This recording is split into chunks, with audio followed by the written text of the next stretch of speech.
happy Saturday. We have our latest installment of Unearthed coming up on the show. And something that is getting a brief mention in it is the Tunguska event. This was a massive explosion that flattened a huge amount of pine forest in Siberia in 1908.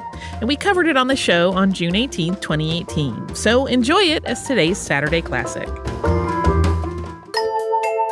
Welcome to Stuff You Missed in History Class, a production of iHeartRadio.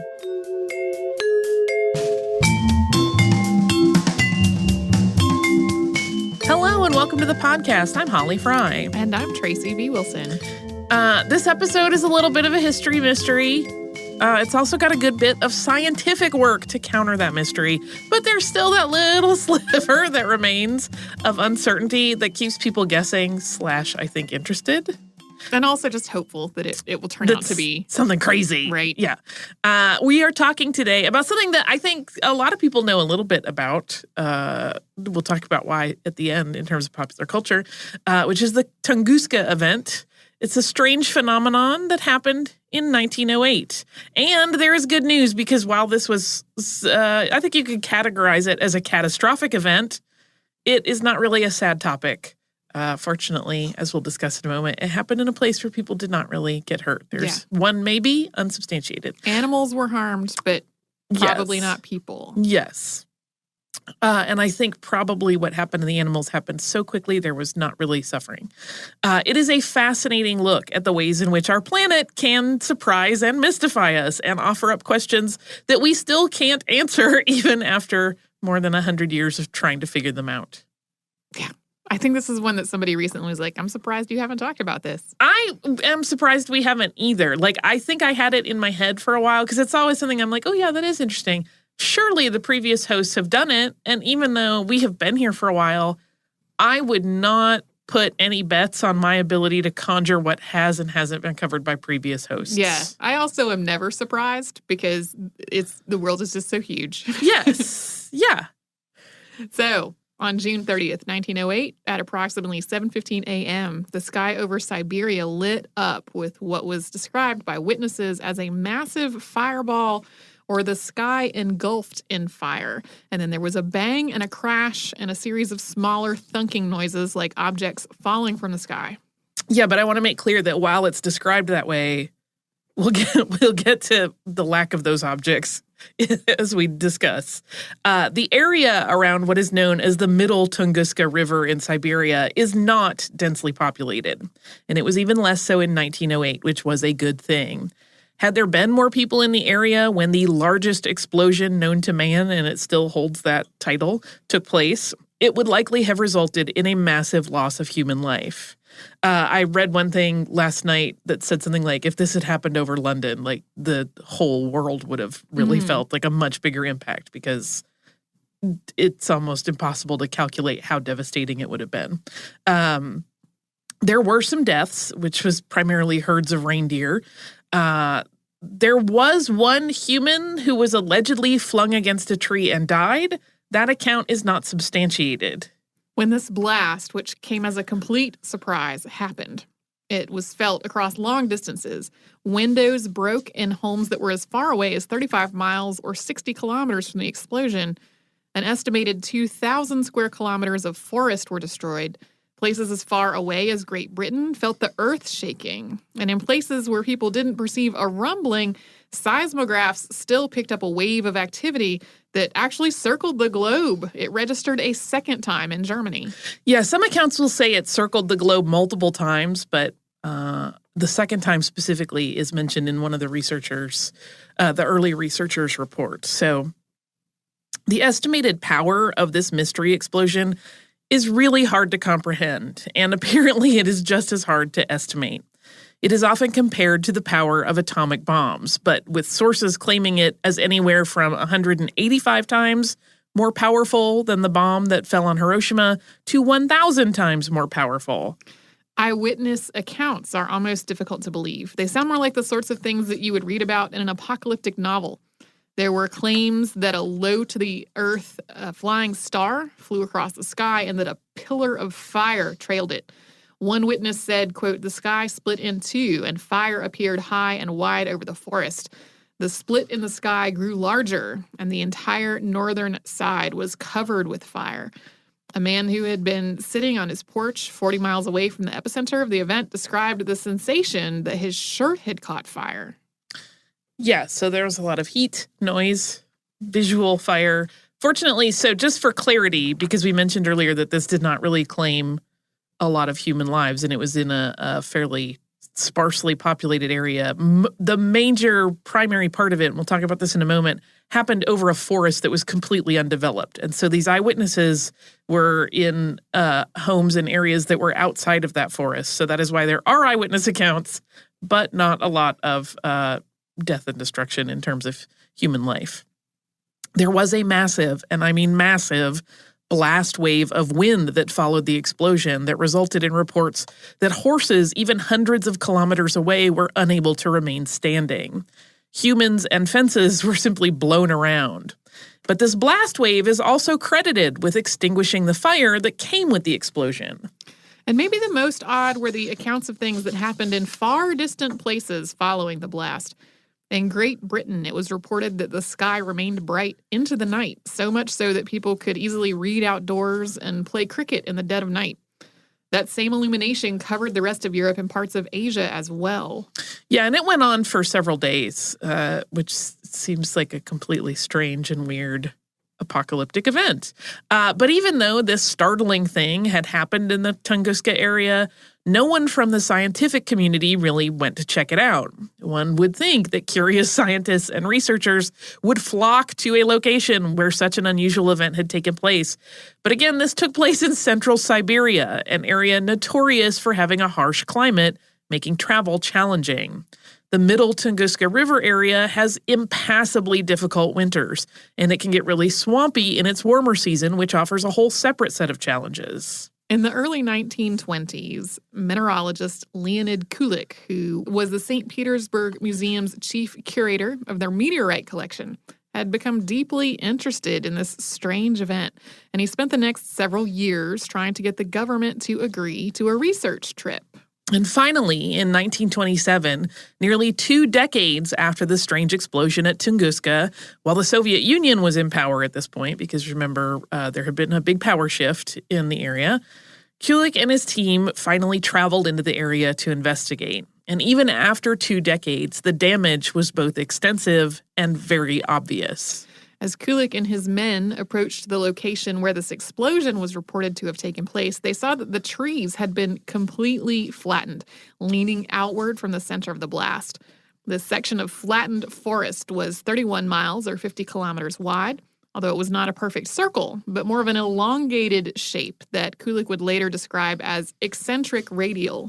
Yeah, sometimes you'll see it described as almost like a kind of a deformed butterfly shape as well.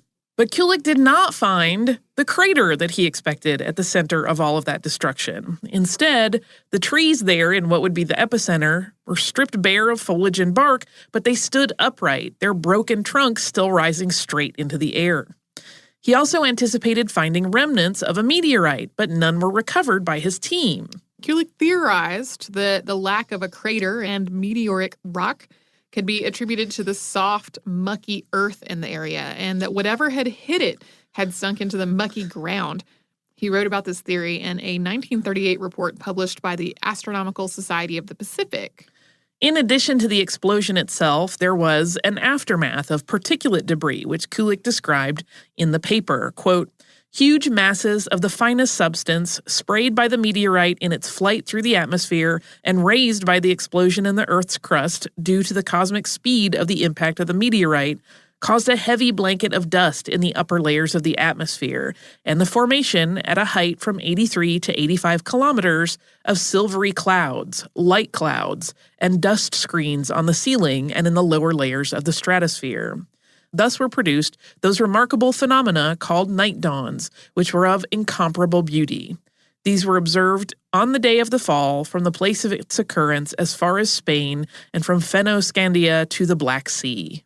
We're going to rewind a little bit to talk about some work that Kulik actually did to try to get information before that 1927 trip. But first, we will pause for a sponsor break.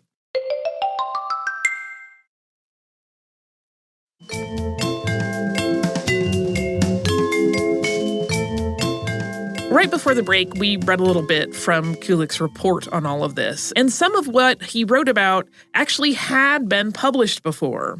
He had mounted an expedition in 1921 that gathered accounts of the event, but it didn't actually make it to the site. That was how Leonid Kulik had first really gotten a sense of what had happened at Tunguska.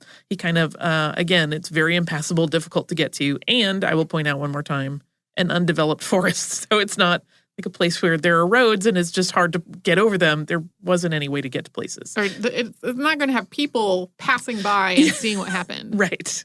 And certainly there's no infrastructure there for him to just put it all on a Jeep and go.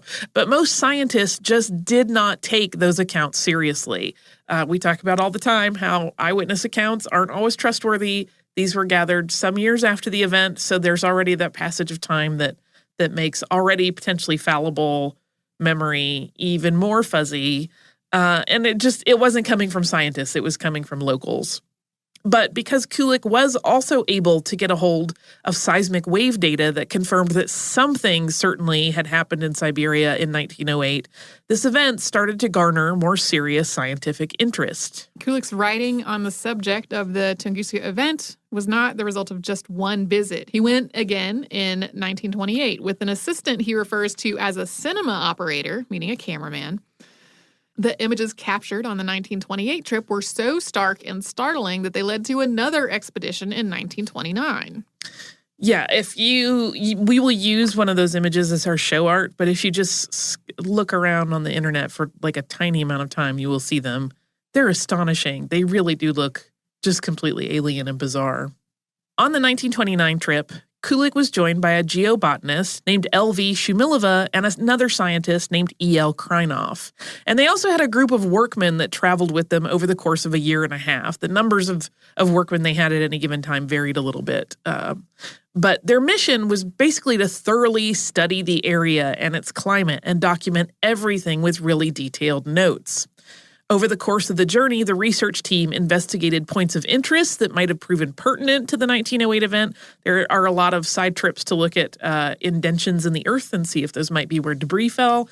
And they also carefully tracked the shifting seasons to analyze if climate conditions may have contributed. Kulik wrote his conclusion as to what exactly had taken place. Quote, "We know that on June 30th, 1908, behind the Podkamennaya Tunguska, an enormous iron meteorite fell. We may imagine that this body broke into pieces, first in the air and then into the Earth's crust, which it penetrated in a number of discrete fragments, and that there in the crust, these fragments burst into still smaller pieces under the action of the escaping incandescent gases, which were produced at the time." Yeah, so he believed that this meteorite had exploded in midair, which is why there was no crater, and that the pieces that then slammed into the earth and went underground also exploded some more, and that basically broke them up to the point that it was difficult. But he did believe that you could potentially find large pieces of nickeliferous iron down in the earth under the central point of the explosion, and he thought those would be buried less than 82 feet. That's about 25 meters down. So Kulik's trips to central Siberia provided previously unknown details about the Tunguska event to the world outside of the immediate area, but it also opened up this whole Pandora's box of questions about what really happened there and why there was no impact crater. Theories about Tunguska range from scientifically supported and plausible to downright kooky. So we're going to start off with some of the more outlandish ones and work our way up to the harder science explanations. I like how every history mystery ranges from they fell there off was a cliff, demon, right? to, it was mold. I like how you started on like the most bananas one and I started on the most straightforward one. So uranium was discovered in 1789, and at the end of the 19th century, experiments in nuclear energy were really beginning in earnest. Russia's St. Petersburg Academy of Sciences started earnest work in radioactive materials the year after the Tunguska explosion. But there have been conspiracy theories that have suggested that nuclear energy, and specifically weapons, was further along in than the global public knew in 1908, and that some sort of nuclear explosion caused this craterless Tunguska event. Yeah, that's one of those great perfect storm theories of like, of course there's no evidence. It was all covered up, and they didn't know what they were doing yet because it was all done in secret. There was no radioactive material or measurement taken that would suggest that was the case. What, again, is a history mystery without the involvement of aliens as an explanation for strange events. There have been a number of hoaxes where people claim to have evidence of aliens landing at Tunguska. And sometimes the alien explanation and the nuclear explosion explanation are conflated. They form sort of a fun Venn diagram. And it becomes about a spaceship's nuclear power source malfunctioning and exploding. Okay. But again, no radioactivity was measured to support any of these. So probably both our favorite theory, even if we don't believe it at all, is that this whole thing was the result of Nikola Tesla losing control of a wireless power transmitter he had been working on, which could also serve as a death ray. This theory is based on the idea that Tesla may have been attempting to contact explorer Robert Peary as he camped on Ellesmere Island, preparing to attempt to reach the North Pole. Also, there's just a lot of talk about Tesla developing a death ray. Also, yeah, and even some of Tesla's writing is a little nutty enough that people can kind of cherry pick it a little bit to support these kinds of ideas. It's not a death ray. I mean, I don't want to shut anybody's dreams down, but I feel confident saying this was not Nikola Tesla shooting a death ray. No. But even as all manner of fanciful explanations have surfaced and even taken on lives of their own, scientists have been working on this puzzle as well, and they have come up with some additional theories, some building on the ideas of Kulik and others going in slightly different directions. In 1958, another expedition went to the Tunguska site for additional research, and this group found material that seemed to support Kulik's hypothesis. They recovered nickel-heavy silicate and magnetite samples from the ground at the site, which backed up this whole meteorite theory. To create the kind of effect that happened at Tunguska, scientists have estimated that a meteorite would have had to be somewhere between 150 and 300 feet, or between 50 and 100 meters in diameter. Yeah, and those samples were teeny, teeny, tiny. Like, there's a reason, just in case it's unclear, where you're like, how come they found samples and he didn't? We're talking less than a millimeter in size. They are itty-bitty tiny. In a paper published detailing an expedition to the site in 1961, researcher K.P. Florensky continued the meteorite hypothesis, but also knew that this needed still more study, writing, quote, "The investigation into the distribution of meteoric dust in the area of the fall permits us, with a high degree of probability, to speak of physically observed fragments from the Tunguska meteorite and the nature of their scattering. However, to transform the probability into full certainty, the distribution of this material must be the subject of study, in conjunction with the general study of cosmic dust and its propagation." In 1973, authors A.A. Jackson IV and M.P. Ryan Jr. published a paper in the periodical Nature, putting forth the theory that the Tunguska event may have been the result of a tiny black hole hitting the Earth. Writing, quote, "Since the black hole would leave no crater or material residue, it explains the mystery of the Tungus event." The following year, Nature published another paper written by William H. Beasley and Brian A. Tinsley, the rather direct contradictory title of "Tungus event was not caused by a black hole." There are a few instances of back and forth with these theories where the follow-up written by somebody else is like, no, girl. No. That was not a thing. No, honey. And as part of the takedown of that black hole theory, Beasley and Tinsley write, quote, "The air blast could also have resulted from the impact of a small black hole with a diameter of the order of angstroms and an asteroidal mass. The black hole would, however, have passed through the Earth in 10 to 15 minutes and caused a similar explosion at the point of exit." For what it's worth, Jackson and Ryan did point out in their own paper that the, quote, exit proves a check on the whole hypothesis, and they suggested that oceanographic and shipping records should be consulted for anything that might suggest disturbances in the proper exit point that would have happened in 1908. In the late 1970s, things circle back around once again to the idea that an object from space had been the cause of the Tunguska event. And we are going to talk about some of that research right after we come back from another little sponsor break.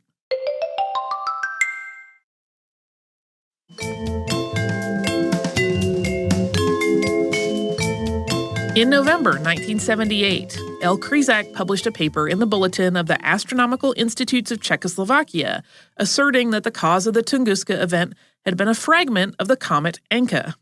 Because comets are made primarily of ice and not rock, this idea explained why there would be no impact debris ever recovered from the site.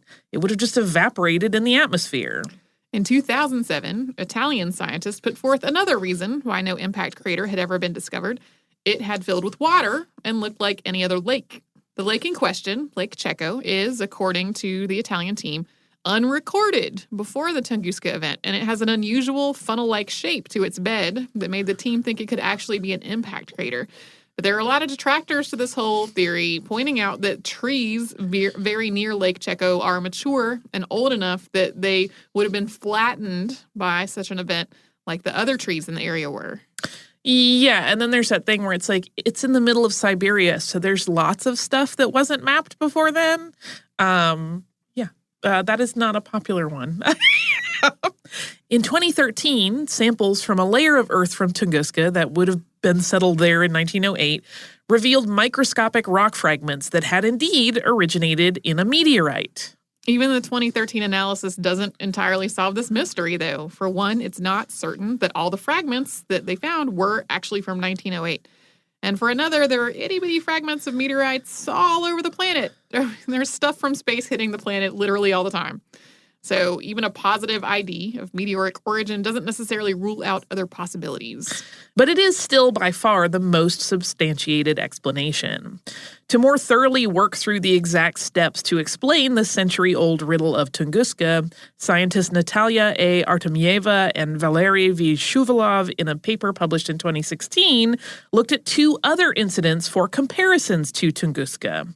One was the 1994 collision of comet Shoemaker-Levy 9 with Jupiter, and then the February 13th, 2013 Chelyabinsk meteor, which exploded over Chelyabinsk, Russia, and blew out windows over a 200-square-mile area. You may have seen footage of that on YouTube. It is terrifying. So their paper suggests that in the Tunguska event, number one, a meteor zipped into Earth atmosphere, chugging along somewhere between 9 and 10 miles per second. Number two, the incoming object was broken apart in the atmosphere. And number three, the rock, which had to have been very brittle, broke into teeny tiny vapor-like particles that flash burned in the atmosphere. That airburst would have been like a massive bomb going off, creating an impact of force that slammed into the ground, leveled trees, and left that particulate matter in the atmosphere, which explains that strange silver sky event sort of reported in witness accounts. And that account we mentioned earlier about the sky in Britain being bright enough for a cricket match, it is believed that that strange nighttime light phenomenon was the result of sunlight reflecting off of scattered dust in the atmosphere, which could have come from Earth kicked up from the planet's surface and from the meteorite breaking up into the finest of particles. This really goes back to Kulik's early work. So this is one of those history mysteries that continues to capture the attention of the scientific community as they strive to find really conclusive data that points with one certainty to the exact cause of the event. It's difficult because we have a sample set of exactly one. There has not been another event on this scale in recorded time for researchers to compare it to. We do know of other massive meteorites hitting the Earth, but like ones where, okay, there's the obvious crater is right there. Nothing quite like this at this massive scale has happened. But incidentally, though, it is estimated that Earth takes a hit from an asteroid the size of the one that most likely hit Tunguska about every 300 years, so we might have another data point soon. In the meantime, though, if you'd like to explore the Tunguska event from a more fictional perspective, you've got lots of options, even though there is plenty of scientific work focusing on explaining and understanding what happened in Siberia in 1908. The remaining mystery is enough to fuel all kinds of fictional versions of the Tunguska event. Yeah, that's probably how many people have heard of it. When I mentioned it to my husband, he brought up immediately, oh, they talked about that on The X-Files, and they did. It has also been mentioned on Doctor Who, on Star Trek. It's mentioned in the movie Hellboy. I mean, there is a list a mile long of things that have used the Tunguska event as a part of fiction. It even shows up in Buffy the Vampire Slayer at one point, although they get the details of it wrong. Like Willow mentions it, and I think she says it happened in 1917, which would have been the Bolshevik Revolution and not this. But so it really is kind of pervasive. I think in nerd circles, it's almost like shorthand of like a fun kind of paranormal-y thing, but not really. Like most people recognize the science. But if you read the comic that told the prequel story of Transformers Dark of the Moon, you know the real story of Tunguska, which is that it was caused by the Decepticon shockwave. That's the one I'm going to stick to. I've not seen that, but I do know what a Transformer is and a Decepticon. Yeah. And again, it you'd have to read the comic, that like the supplemental material. It's not in the movie. Okay. The movie doesn't. I don't think the movie touches on it. I honestly don't know. I have no idea. The hugest fan of the Transformers movies, but I did see that comic because someone mentioned that it had this event in it.